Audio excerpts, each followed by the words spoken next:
مبدئيا فيديو اليوم عن نارين بيوتي، صارت ممثله الكل يحسدها بالتعليقات. انا الشباب اللي عندي عينهم لطه بلطه، يا هلق انت بتدفعني كم ليره تقاسمهن مع الشباب، يا هلق بفلت لك الحساد عينهم لطه بلطه. حق سندويش ما في حق سندويش. كما قال بسار الأسد إن سوريا والحساد مزدهرون. جماعه الحسد والعين شو لكم معي؟ من فتره اشتريت كلسون جديد، نزلت بوست هذا كله من فضل ربي. ثاني يوم الكلسون انسرق من حبل الغسيل. اذا بكره سالوك كيف وصلت للفن، كنت اصنع محتوى في اليوتيوب لو البس اخوي شيرو فستان من فساتيني. يعني فستان اخي شيرو وصلت لهون، يعني وصلت لهون فستان اخوك شيرو. والكلسون حتى انا بشهد له الكلسون كان له يديه بهذا الامر. في كلسونك كان موجود. اشتريته جديد مستعمل شهر، الكلسون انسرق.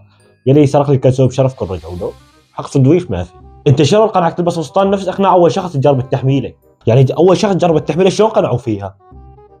هاي انت شلون اقتنعت خويي تجرب التحميله؟ عم شلون ان شاء الله يا لطيف. صنعتوا لهم نارين بيوتي، شاهد نارين بيوتي هي تمثل، نارين بيوتي الممثل الافضل، طلعت اخذ كومبارس بمشهدين، المسلسل اخذتي منه لقطتين صرعتينا فيه، بكره ينزل مسلسل عالمي تقولي والله انا الشهر ده المسلسل كنت واقفه ورا الكاميرات. Right, because men like حب انت بتمثيل مو بطوشه مع نور ستار.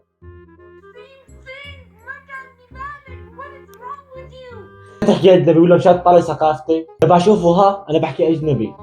حب أعرفك بنفسي. أنا شو أصلا مطلقة.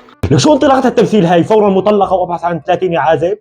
والله جروبات الفيس ثلاثينيات مطلقات ما عملوا فعلي. بقول لجدي حظ عليك، طلع مفكرك متبع الجروبات. عجبتينا جدي يا ضرساني، بعد ما شافك جدي حرق الفيس حرق وهو يبحث عن الثلاثينيه مطلقه المصريه. جدي انت مخربط. هي نارين بيوتي دير بالك. والله هي فوهبي مع اسقاط الفستان تبعها ما عملت فعلي. بتفكر السوشيال ميديا عملت لك عرض، رقاصات التيك توك مطربين ورقاصات اليوتيوب ممثلين. مالكم خفوا علينا. لهون كنت الفيديو عجبك الفيديو؟ لايك القناه سنوا الفيديو. ويسلمك.